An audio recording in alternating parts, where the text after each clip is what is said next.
शिक्षा संस्कृति उत्थान न्यास के द्वारा 4 दिवसीय कार्यशाला का आयोजन किया जा रहा है। यह कार्यशाला शैक्षणिक उत्थान के लिए किया जाएगा। यह कार्यक्रम 14 से 17 तारीख तक चलेगा, जिसे लेकर आज सरला बिरला यूनिवर्सिटी में एक प्रेस वार्ता का आयोजन किया गया। मौके पर क्या कुछ कहा गया, आइए आपको सुनाते हैं। शिक्षा संस्कृति उत्थान न्यास का इस साल का राष्ट्रीय शैक्षिक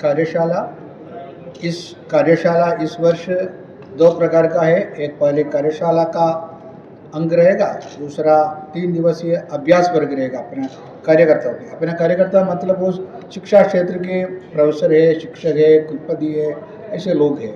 उसको शिक्षा क्षेत्र में एक साथ कैसे काम करना है, इसी प्रकार अपना कार्य पद्धति है, कार्यशैली है, कैसे शिक्षा क्षेत्र में एक भारतीय शिक्षा इस विषय पर कैसे एक विमर्श खड़ा करना, नैरेटिव रखना है, वो सब में अपना चर्चा रहेगा।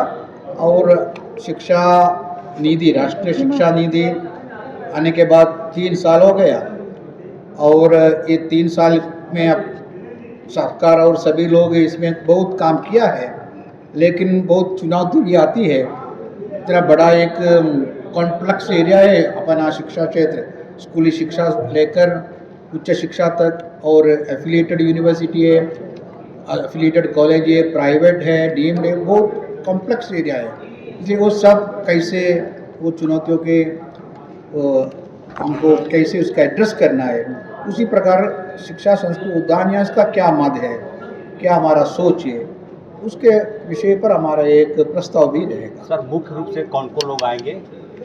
मुख्य रूप से हर प्रांत मतलब वो राष्ट्रीय पॉलिटिकल स्टेट नहीं होना चाहिए। अपना संगठनात्मक दृष्टि से हम बड़े बड़े स्टेट को 2-3 बनाया है।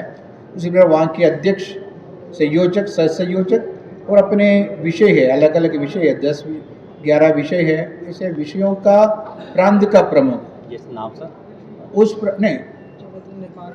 वो चरित्र निर्माण एवं व्यक्तित्व का समग्र विकास, वेद गणित है, पर्यावरण है, प्रबंधन शिक्षा है, इतिहास शिक्षा है, तकनीकी शिक्षा, उसी प्रकार हमारा अलग अलग विषय है। इस विषयों का प्रमुख आएगा और इस विषय पर अपना हर एक प्रांत में कैसे अपना काम चल रहा है उसी का आवृत्त निवेदन रहेगा और ये प्रस्ताव रहेगा। हम एक साथ काम करने का तरीके पर हमारा अभ्यास वर्ग उस विषय का विषय प्रमुख उसका मार्गदर्शन देंगे। सर, इस 14 से 17 भी जो आउटपुट निकलेगा, उस आउटपुट का क्या करेंगे आप लोग?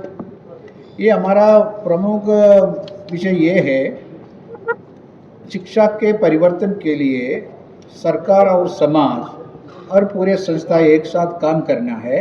इसलिए उस प्रकार उसके बीच में कैसे सहयोग का काम है, वो शिक्षा संस्कृति उत्थान न्यास का काम हम स्वयं मानते हैं।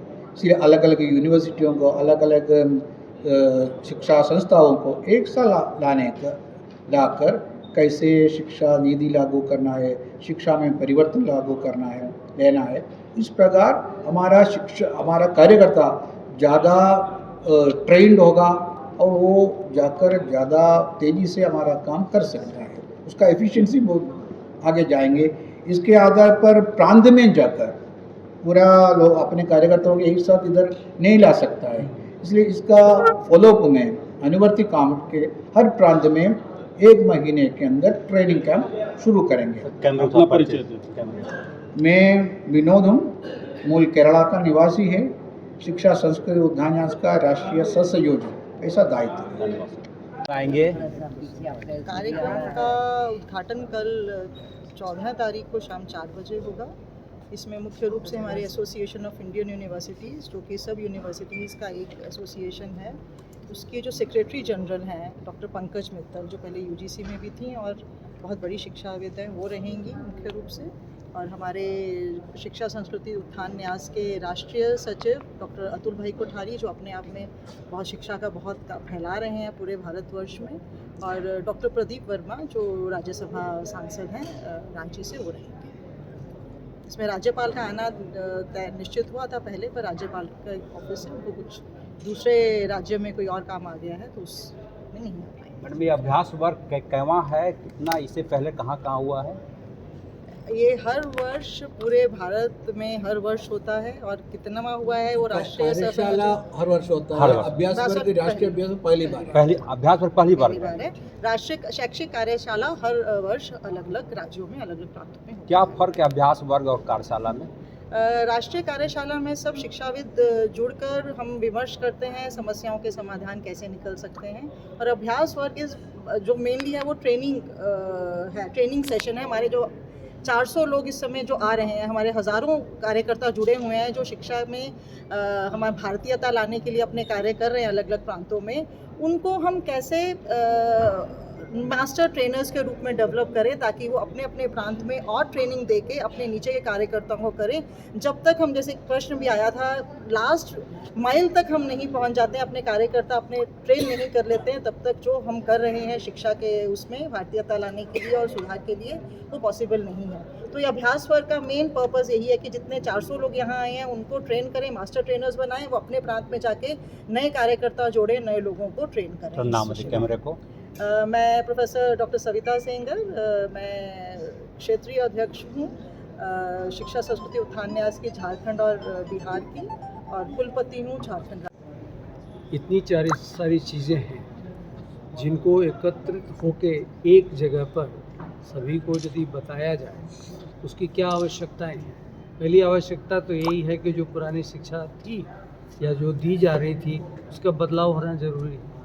वो बदलाव शुरू हो चुका है, लेकिन उसका पूरा का पूरा क्रियान्वयन अभी तक नहीं हुआ है। तो जब तक हम सभी विश्वविद्यालयों को एक जगह लाके उनको उस तरह से प्रेरित नहीं करें, उनका अभ्यास वर्ग नहीं करें, तो ये जल्दी संभव नहीं होगा, नहीं तो बहुत सारा समय लगेगा। तो उसकी विशेषताएं क्या हैं वो शायद सबको पता है। एक भाषा में शिक्षा नहीं हो सकती, बहुभाषीय शिक्षा होनी चाहिए, शिक्षा और तकनीकी का मेल होना चाहिए, समाज में इस शिक्षा का क्या उपयोग है उसकी बातें होनी चाहिए, और हर छात्र तक हमारे पुरानी शिक्षा जो भारतीय शिक्षा परंपरा है उसको भी लाके इसमें मिलाकर सभी विषयों में, केवल सामाजिक विषयों में नहीं, तकनीकी में भी, ज्यामिति में, गणित में जितनी व्यवस्थाएं पहले थी वो सभी थोड़ी धूमिल हो गई। तो उसको फिर से व्यवस्थापित करके नए शिक्षा नीति के अंदर उसको सबको मिला के इस रूप में पेश किया जाए, और अब लोगों को ज़्यादा से ज़्यादा उत्साहित किया जाए। सर, एक चर्चा चली थी कि जो भी छात्र